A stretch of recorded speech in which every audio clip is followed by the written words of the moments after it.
রেস্টুরেন্টে গিয়ে বসতেই পিছন দিক থেকে এক বৃদ্ধ লোক বলে উঠল, বাবা কেমন আছো? বৃদ্ধ লোকটির দিকে রীতিমতো অবাক হয়ে তাকিয়ে আছি। কে উনি? চিনতে পারছি না দেখে বৃদ্ধ লোকটি বলল, বাবা আমাকে চিনতে পারছো না? আমি বললাম, সরি আঙ্কেল, মাফ করবেন, সত্যি আমি আপনাকে চিনতে পারছি না। আঙ্কেল বলল, 1 বছর আগে বখাটের হাত থেকে তুমি আমার মেয়েকে বাঁচিয়েছিলে, মনে আছে? আমি বললাম, জি আঙ্কেল, এবার মনে পড়েছে। কেমন আছেন আপনি? আঙ্কেল বলল, হ্যাঁ ভালো।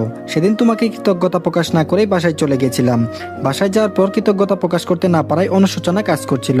তারপর আবার ফিরে আসছিলাম, কিন্তু তোমাকে খুঁজে পাইনি। হতাশ হয়ে বাসায় ফিরে যেতে হয়েছে। আজ একবার ভাগ্যক্রমে রেস্টুরেন্টে তোমার সাথে দেখা হয়ে গেল। আমি বললাম, সরি আঙ্কেল, আমি আসলে বুঝতে পারি নাই আপনি আমাকে এতটা খুঁজছেন, নয়তো আমি আপনার সঙ্গে দেখা করতে আসতাম। আঙ্কেল বলল, না থাক, সেটা আর করতে হবে না। তো এখন কি করতেছো? আমি বললাম, পড়াশোনা করছি এবং পাশাপাশি পার্ট টাইম জব করছি, এই আর কি। আঙ্কেল বলল, বাবা তোমাকে একটা অনুরোধ করব, রাখবে? আমি বললাম, আঙ্কেল অনুরোধের কথা বলছেন কেন? আপনি আমাকে আদেশ করতে পারেন, সেটা আমি অবশ্যই শুনবো। আঙ্কেল বলল, বাবা আমার অফিসে অনেক শত্রু লেগে গিয়েছে। অফিসে কাকে বিশ্বাস করব তেমন কোনো পার্সনকে খুঁজে পাচ্ছি না।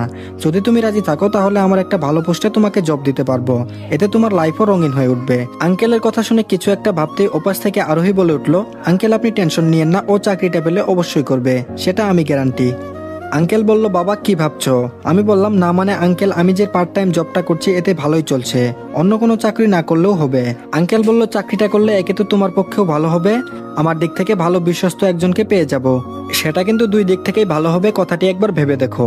আঙ্কেল যে কথা বলছে তা ঠিকই বলছে, চাকরি হলে তো আমার লাইফটা সাজাতে পারবো। তাছাড়া আঙ্কেল যেহেতু নিজ ইচ্ছায় সুযোগটা দিতে যাচ্ছে, হাতছাড়া করা মানে বোকামি। এসব ভেবে আঙ্কেলকে বললাম, আঙ্কেল আপনি যেহেতু চাকরির কথা বলছেন এতে আমার কোনো অমত নেই। তাছাড়া পড়ালেখা শেষ করে তো এমন একটা চাকরির সন্ধানই করতাম আমি। আঙ্কেল বলল, বাবা তুমি আমাকে সত্যিই বাঁচালে। তুমি হয়তো জানো না আমার কি পরিমাণ শত্রু লেগে আছে, সুযোগ পেলে ওরা আমাকে শেষ করে ফেলবে। আমি বললাম, আঙ্কেল আমি থাকতে আপনার কোনো টেনশন নেই, আমার সর্বোচ্চ দিয়ে হলেও আপনাকে শত্রুমুক্ত করার চেষ্টা করব। আঙ্কেল বলল, বাবা এরকম ভরসা দেওয়ার মতো একজন পার্সনকে দরকার ছিল, যাক অবশেষে তোমাকে পেয়ে গেলাম। আঙ্কেলের মাধ্যমে চাকরিটা পাওয়ায় কয়েক বছরের ব্যবধানে লাইফটা একদম চেঞ্জ হয়ে গেল। এখন গাড়ি বাড়ি সব হয়েছে, কিন্তু পরিবার করতে পারিনি। মাঝে মধ্যে আঙ্কেলকে কৃতজ্ঞতা সুরে বলি, আঙ্কেল আপনি আমার পাশে ছায়ার মতো না দাঁড়ালে হয়তো এসব কিছুই করতে পারতাম না। তিনি আমার কথার প্রতি উত্তরে শুধু একটা কথা বলতো, আমি তেমন কিছুই করিনি, তোমার সাফল্যের পিছনে যে পরিশ্রমটা দিয়েছো সেটা হয়তো সবাই পারে না। দিনরাত সমানভাবেই কাজ করেছো, যার জন্য তুমি আজ সাফল্য ব্যক্তিদের মধ্যে একজন। আমি আরো দোয়া করি তোমার সামনের দিনগুলো যেন আরো ভালো কিছু করতে পারো। আঙ্কেল আমাকে শুধু একথা বলতো, তার সঙ্গে যদি ভাগ্যক্রমে দেখা না হতো তাহলে হয়তো আমার ভাগ্যের চাকাটা এইভাবে খুলতোই না। এই ছিল 5 বছর আগের ঘটনা। এখন বর্তমানে আসা যাক। অফিসে মনোযোগ সহকারে ল্যাপটপে কাজ করছি, হঠাৎ পাশে রাখা ফোনটা ক্রিং ক্রিং করে বেজে উঠলো।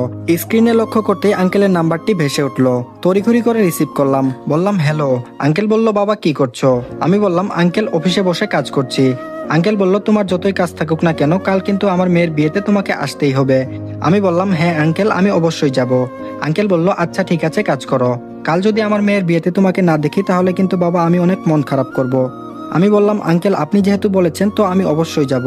আঙ্কেল বলল, আচ্ছা ঠিক আছে রাখি। আমি বললাম, জি আচ্ছা। কাল তো গুরুত্বপূর্ণ একটা মিটিং আছে, বিয়েতে গেলে মিটিং বাদ দিতে হবে। এদিকে আঙ্কেল অনেক রিকোয়েস্ট করে বলেছে যদি না যাই তাহলে মন খারাপ করতে পারে। তাছাড়া এই লাইফটা তো আঙ্কেলের মাধ্যমেই পেয়েছি। আজ আমি এতটা ব্যস্ত সেটা একমাত্র আঙ্কেলের জন্যই। দরকার পড়লে মিটিং বাদ দিয়ে হলেও আঙ্কেলের মেয়ের বিয়েতে যেতে হবে। তারপর আঙ্কেলের মেয়ে মানে মিথিলার বিয়েতে যেতে হলো। বাড়িতে প্রবেশ করতেই লক্ষ্য করলাম এটা যেন কোনো একটা রাজপ্রাসাদ, ডেকোরেশন আর লাইটিং পুরো বাড়িটাই চাকচিক্য করে ফেলেছে। ডেকোরেশন দেখছি, এর মধ্যে আঙ্কেল আমাকে দেখে বলে উঠলো, বাবা এসেছো? আমি তো ভেবে নিয়েছিলাম তুমি আসবেই না। আমি বললাম, আপনি আমাকে আসতে বলেছেন আর আমি আসবো না, এটা কি হয়? আঙ্কেল বলল, এসে ভালোই করেছো। আমি বললাম, আঙ্কেল আমি একটা বিষয়ে প্রশংসা না করলেই নয়, আপনার ডেকোরেশনের লাইটিং কিন্তু পুরো বাড়িটাকে রাজপ্রাসাদ বানিয়ে ফেলেছে। আঙ্কেল বলল, একটা মাত্র মেয়ে আমার, আগে থেকেই স্বপ্ন ছিল অনেক ধুমধাম করে বিয়েটা দিব, তাই আর কি স্বপ্নটা সত্যি করলাম। আমি বললাম, তাহলে তো আপনার স্বপ্ন সত্যি হয়ে গেল। আঙ্কেল বলল, হ্যাঁ। কথা বলতে বলতে আঙ্কেলের ফোনে ফোন আসলো। তারপর আঙ্কেল বলল, বাবা তুমি বসো গিয়ে, আমার একটু ওইদিকে কাজ আছে। আমি বললাম, জি আচ্ছা সমস্যা নেই, আমি আছি। তারপর আঙ্কেল চলে গেল। পুরো বাড়িটা ঘুরে ঘুরে দেখছি, হঠাৎ পিছন থেকে কে যেন বলে উঠলো, আরে দোস্ত কেমন আছিস? আমি পিছন ফিরে তাকাতেই লক্ষ্য করলাম রাকিব ও তার স্ত্রী আমার দিকে তাকিয়ে হাসি উজ্জ্বল চেহারা নিয়ে কথাটি বলল। আমি একটু গভীর সুরে বললাম, ভালো। আমার কথার ধরন দেখে রাকিব বুঝতে পারলো তার সঙ্গে কথা বলার কোনো মুড নেই, তো সেখান থেকে চলে আসতে যাব এমন সময় রাকিবের স্ত্রী বলল, ভাইয়া শুনেন। আমি বললাম, বলেন। রাকিবের স্ত্রী বলল, আপনি আমাদের দেখেই এভাবে চলে যাচ্ছেন যেন আমাদেরকে চিনেনই না। আমি নিশ্চুপ হয়ে দাঁড়িয়ে রইলাম। রাকিব বলল, দোস্ত সরি রে, তোকে সেদিন বাড়ি থেকে এইভাবে তাড়ানোটা আমাদের ঠিক হয়নি। তুই যখন চলে গেলি আমি আর নীলা তখন বাসা থেকে বের হয়ে কিছু দূর তোকে খুঁজেছি, কিন্তু তোর দেখা মিলেনি। সরি দোস্ত, অনেকদিন পর তোর সঙ্গে দেখা হলো, মন খারাপ করে থাকিস না। আমি বললাম, তোর মতো বন্ধু না থাকাই ভালো। এই বলে ওখান থেকে সরে গেলাম। রাকিব ও তার স্ত্রী আমার দিকে অবাক হয়ে তাকিয়ে আছে। ওরা হয়তো আমার কাছ থেকে এরকম আচরণ আশা করেনি। ব্যাস সোফায় গিয়ে বসে আনমনে ফেসবুকের নিউজ ফিড দেখছিলাম। হঠাৎ হৃদিতার কণ্ঠে গানের আওয়াজ শুনতে পেলাম। বিষয়টি দেখার জন্য মঞ্চের দিকে এগিয়ে যেতে লাগলাম। মঞ্চের সামনে দাঁড়িয়ে লক্ষ্য করতেই আমার চোখ যেন কপালে উঠে গেল। এই আমি কাকে দেখছি? এ তো সত্যি হৃদিতাই গান গাচ্ছে। হৃদিতার সঙ্গে আরো কয়েকটা মেয়ে তার গানে তাল মিলাচ্ছে। এইদিকে হৃদিতার মা বাবা আঙ্কেলের সঙ্গে সোফায় বসে গল্প সল্প করছে। তার মানে হৃদিতাদের সঙ্গে আঙ্কেলের কোনো একটা সম্পর্ক জড়িত আছে। মাথাটা কেমন জানি ঘুরে গেল। তারা এখানে কি করছে?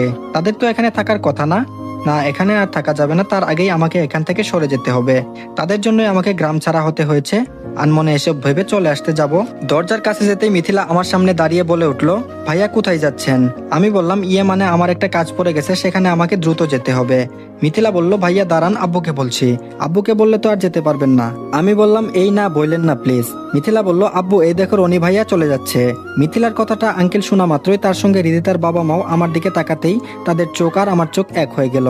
তারপর কোনো কথা না বলে চলে আসতে যাব, তার আগে হৃদিতার বাবা আমার পথ আটকে যা বলল। হৃদিতার বাবা বলল, বাবা তুমি এতদিন এখানে থেকেছো অথচ আমরা কিছুই জানি না। হৃদিতার মা বলল, বাবা আমাদের ভুল আমরা অনেক আগেই বুঝতে পেরেছি, কিন্তু আফসোস তোমার কাছে গিয়ে যখন ক্ষমা চাইবো ঠিক তখনই আমাদেরকে ছেড়ে চলে আসছিলা। বাবা তুমি আমাদের মাফ করে দাও প্লিজ, আমরা সত্যি অনেক অনুতপ্ত আর লজ্জিত। আমি নিশ্চুপ হয়ে দাঁড়িয়ে আছি। তারপর হৃদিতার বাবা বলল, দেখো বাবা আমি তোমার রাগটা বুঝতে পারছি, কিন্তু আমি তখন কি করতাম বলো? আমার জায়গায় যে কেউ হলেই এমন কাজই করতো। আমি যা করেছি, এখন অতীতের সবকিছু ভুলে তুমি আমাদেরকে ক্ষমা করে দাও প্লিজ। আমি বললাম, আপনাদের কথা বলা শেষ, এখন আমি আসি। এই বলে বাসার বাইরে চলে আসছি। পিছন দিক থেকে হৃদিতা দৌড়ে এসে আমার সামনে দাঁড়িয়ে অশ্রু ভেজা